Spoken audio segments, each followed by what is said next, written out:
Hello, in this video we'll be looking at another great game of Garry Kasparov, this time played against Sergei Movsesian in 2000.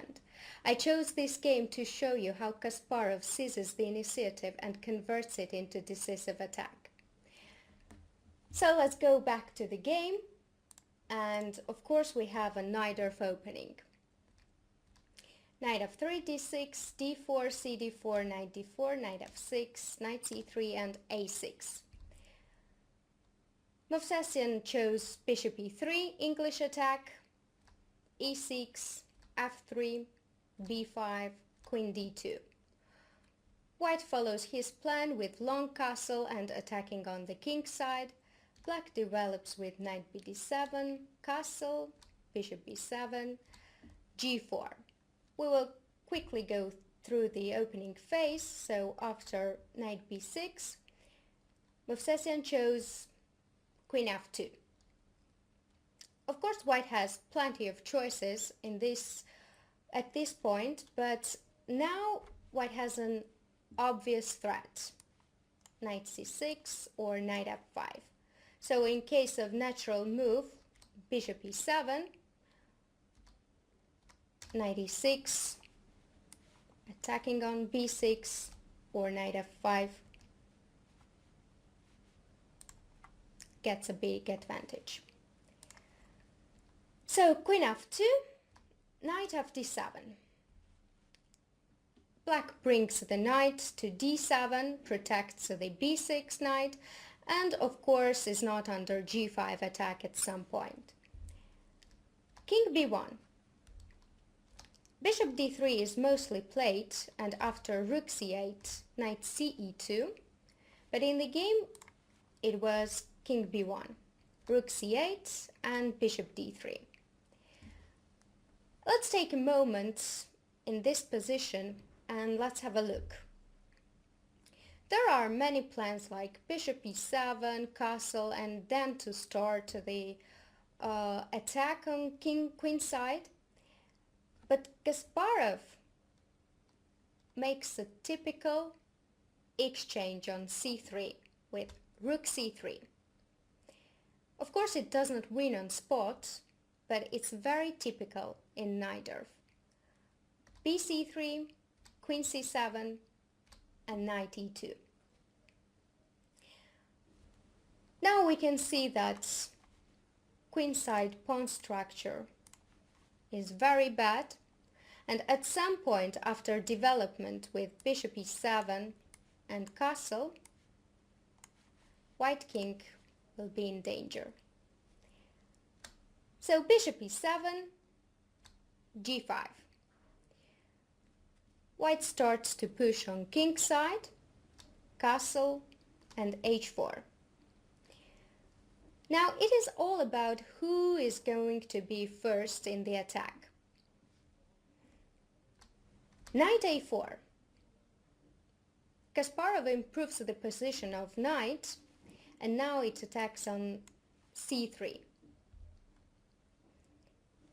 Earlier it was played d5, h5, de4, bishop e4, f e4, but it didn't bring anything. So Kasparov improved on this game, knight a4, and Movsesian played bishop c1. In case of h5, d5 is very strong, making the bishop e7 very free,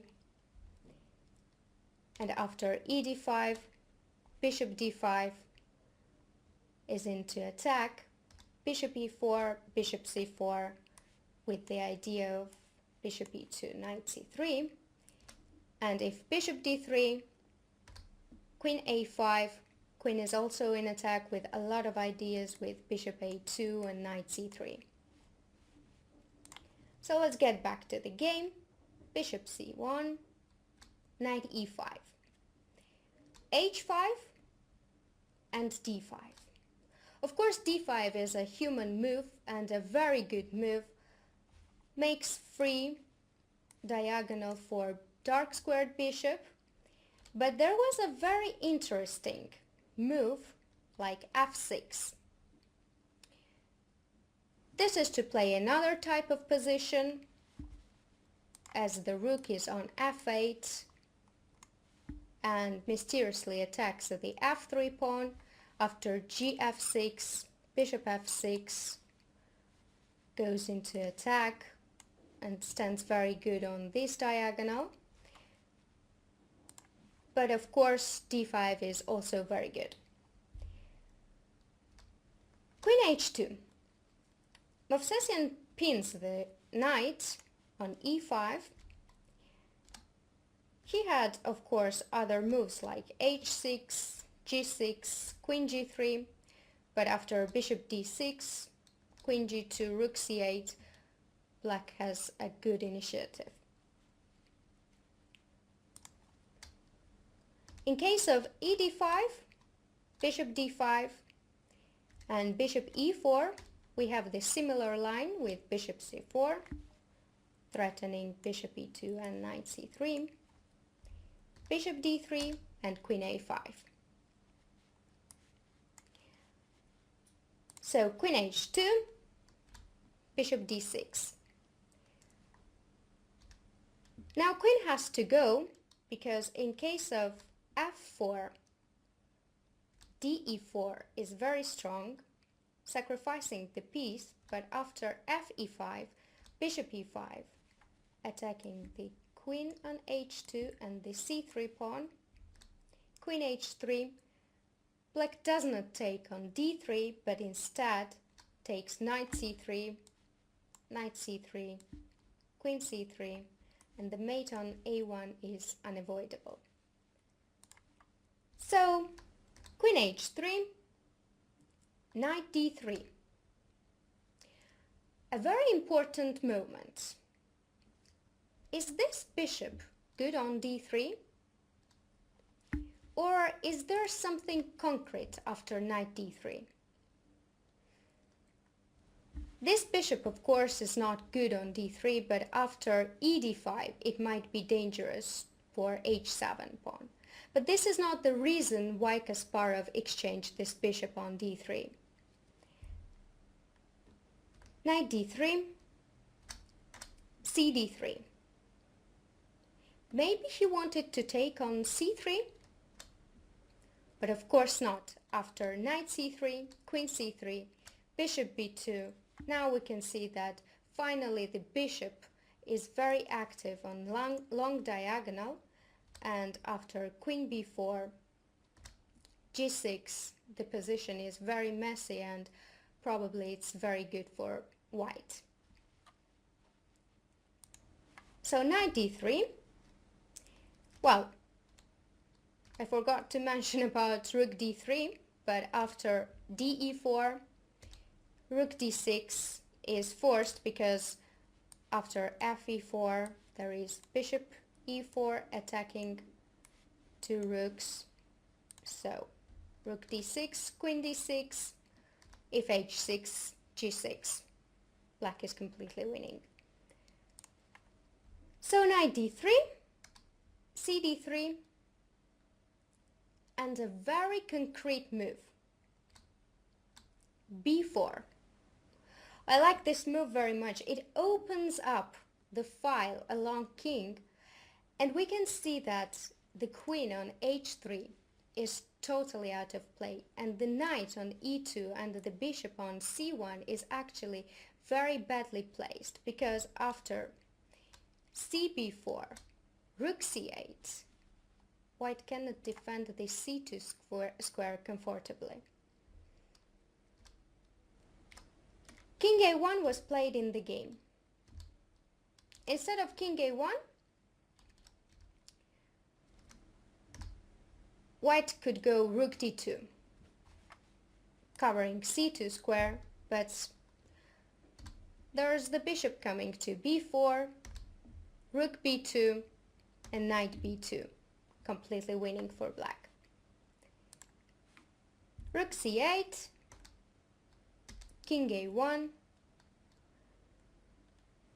and de4. There are many moves which lead to a big advantage, like bishop b4. Well, the immediate queen c2 is met by rook d2, bishop e4, e5, d4,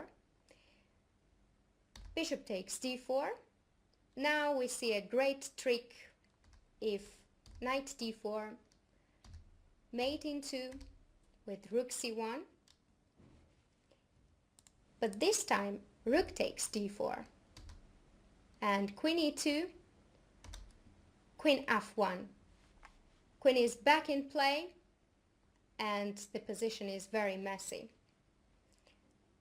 Of course, black doesn't need it, so bishop b4 is interesting and it leads to a very big advantage because it controls the d2 square, and next is queen c2 with a lot of threats like bishop c3 mate or knight c3, queen a2 mate. So let's go back into the main line, actually the moves that were played in the game. So de4, fe4.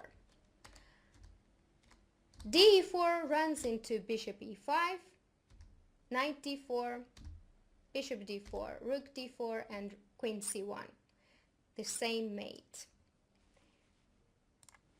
So f takes e4, and here we can see how strong is Kasparov and how he feels the dynamism and how he feels the speed of the attack.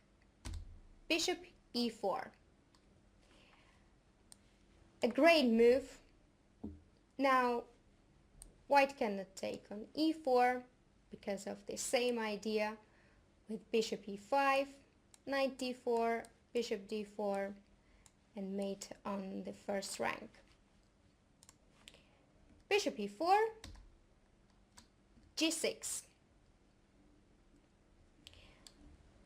Well, white tries to complicate the game on king side, but it doesn't help.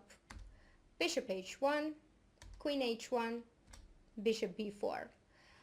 Now we can see that the king on a1 is in real danger. G takes f7 and king f8. Of course, queen f7 was also possible, but when it is such situation, it's always safer to go king f8. Queen g2 and rook b8. A great move. Now we can see that the king will be cut on a1 and there is a deadly threat of bishop c3. Bishop b2, covering the c3 square, knight b2, and knight d4. Well, king b2 is no good after bishop d2, king a1, and we can see how strong this rook is on b file, because after bishop c3 or even queen c3, but of course bishop c3 wins on spot,